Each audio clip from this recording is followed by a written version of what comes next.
আমার স্বামী দীর্ঘদিন ধরে প্রবাসে থাকে। সে হাড় ভাঙা পরিশ্রম করে একটা জায়গা ভাউতলি ক্রয় করেছে, কিন্তু সেখানে আমরা বসত ঘর তৈরি করেছি, বিভিন্ন ধরনের গাছপালা লাগাইছি, কার্পেটা দিয়ে বেড়া দিয়েছি। তারপরে আমরা ওখানে ভোগ দখলে আছি। আমরা পাঁচতলা একটা ভবন তৈরি করতে গিয়ে সেখানে বারবার তারা বাধা সৃষ্টি করতেছে।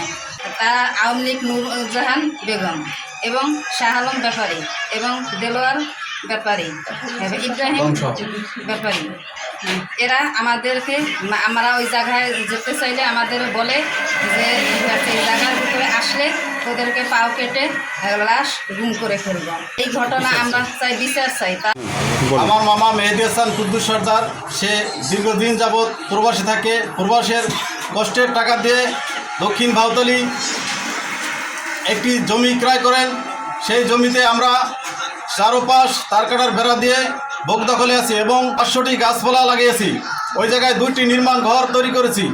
এখন আমরা 5তলা ভবনের কাজ শুরু করাকালীন সে আমাদের মামলা মোকদ্দম দিয়ে হয়রানি করে এবং প্রাণনাশের হুমকি দেয়। তারা হলো যে 1 নূরজাহান বেগম, 2 জাহান আলম ব্যাপারী, 3 ইব্রাহিম ব্যাপারী, 4 শাহ আলম ব্যাপারী, 5 সাকিব ব্যাপারী সহ তাদেরকে আমরা আপনাদের কাছে আকুল আবেদন যে তাদের শাস্তির আওতায় আনা হোক।